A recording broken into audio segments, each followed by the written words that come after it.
સમાચાર અમદાવાદથી, જ્યાં સ્કૂલમાં મારામારી અંગે પોલીસનું નિવેદન.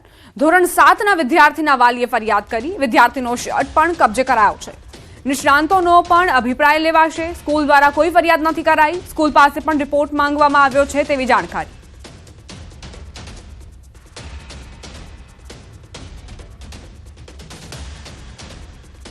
ફરિયાદીએ જણાવેલ છે કે એના દીકરાના શર્ટના બટન છે બ્લેડથી કાપેલા છે. જે શર્ટ હતો જેના બટન તૂટેલા છે, શર્ટ અમે કબજે કરેલો છે અને આ શર્ટ બાબતે અમે આગળની તપાસ કરીશું કે ભાઈ આના ઉપર કોઈ બ્લેડના નિશાન એવા કે બ્લેડના મારસ કે બ્લેડની ઇન્જરી કોઈ જોવા મળે છે કે કેમ. જે વિદ્યાર્થીનો શર્ટ તૂટેલો તો શર્ટ પોલીસ દ્વારા કબજે કરવામાં આવેલ છે. જે શર્ટ છે, શર્ટ જે અમે કબજે કરેલો છે એમાં જે શર્ટના બટન તૂટેલા છે, પણ આ બાબતે અમે જે નિષ્ણાત છે નિષ્ણાતનો અભિપ્રાય લઈશું કે ભાઈ આમાં જે તૂટેલા છે એમાં કોઈ મતલબ ખાલી મારામારી એ દરમિયાન તૂટેલા છે કે ખરેખર બ્લેડનો ઉપયોગ થયેલો છે કે કેમ. અમે પણ સ્કૂલ જોડે રિપોર્ટ માંગેલો છે કે આ બાબતે તમને જાણ થતાં તમે કોઈ કાર્યવાહી કરેલી હતી કે કેમ.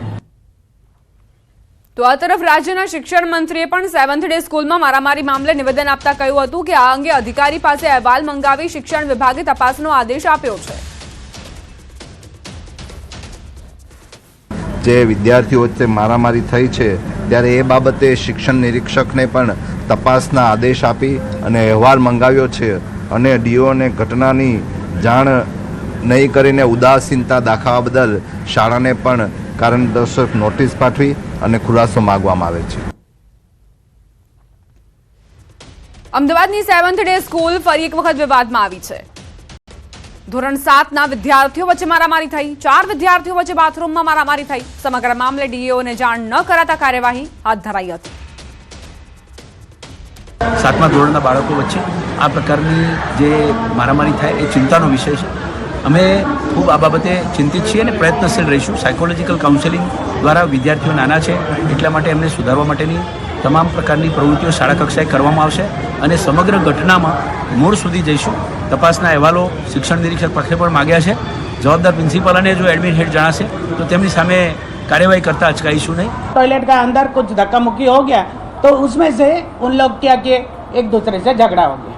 तो उसका बाद जैसे झगड़ा हुआ क्लास टीचर का आके बोले तो मैं तुरंत गया और वो बच्चे लोग को हमारा हेडमास्टर का पास लेके चले गया और बोला कि these are the students those are making hell in the toilet.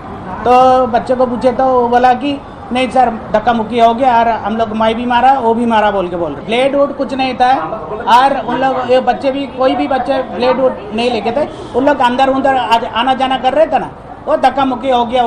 उसमें से उन लोग का झगड़ा चालू हुआ तो तुरंत हम हेडमास्टर के पास लेके चले गए. અમદાવાદની 7th ડે સ્કૂલમાં વારંવાર વિદ્યાર્થીઓ વચ્ચે થતી મારામારીની ઘટનાને લઈ એનએસયુઆઈ દ્વારા વિરોધ કરવામાં આવ્યો. અમદાવાદ શહેર ડીઓને આવેદનપત્ર આપી કડક કાર્યવાહી કરવા માંગ કરાઈ. એનએસયુઆઈએ વિરોધ કરી જણાવ્યું કે શાળાની અંદર મારામારી અને ગુંડાગીરીને રોકવામાં શિક્ષકો, પ્રિન્સિપાલ અને ટ્રસ્ટીઓ સંપૂર્ણપણે બેદરકારી દાખવી રહ્યા છે.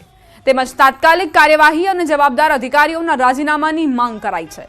આવી ઘટનાઓથી વાલીઓ, વિદ્યાર્થીઓ અને સમાજમાં ભય અને અસુરક્ષાનો માહોલ સર્જાયો છે, જેથી શાળાના પ્રિન્સિપાલ, ટ્રસ્ટીઓ અને સંબંધિત જવાબદાર અધિકારીઓએ તાત્કાલિક રાજીનામું આપવું જોઈએ તેમ માંગ કરી. 2 મહિના અગાઉ પણ ગુજરાતના શિક્ષણ જગતને શરમજનક કરતી ઘટના 7th ડે સ્કૂલમાં બની હતી. એક વિદ્યાર્થીનું મૃત્યુ થયું હતું. બીજી ઘટના વારંવાર સરકાર હસ્તક છે, ડીઓ હસ્તક આ સ્કૂલ ચાલે છે, છતાં પણ 3 વિદ્યાર્થીઓ એક વિદ્યાર્થી ઉપર બ્લેડ વડે હુમલો કરે છે. શિક્ષણ જગતને શરમજનક કરતી ઘટના છે. અમે ડીઓને માંગ કરી છે કે આ સ્કૂલ ઉપર તાત્કાલિક એક્શન લેવામાં આવે.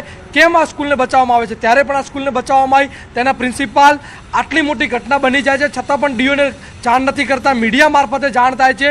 કેમ આ પ્રિન્સિપાલને બચાવવામાં આવી રહ્યા છે? કેમ આ શિક્ષણ સંચાલકોને બચાવવામાં આવી રહ્યા છે? આ શિક્ષણ જે સંસ્થા ચાલે છે 7th ડે એના ઉપર એક્શન લેવામાં આવે.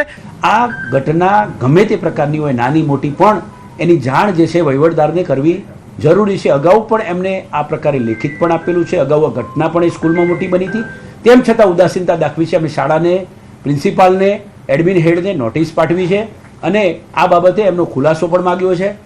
ત્યારબાદ અમે શિક્ષણ નિરીક્ષકને પણ આ બાબતે તપાસના આદેશ પણ આપ્યા છે. સીસીટીવી ફૂટેજ પણ અમે જોઈશું. વિગતવાર અહેવાલ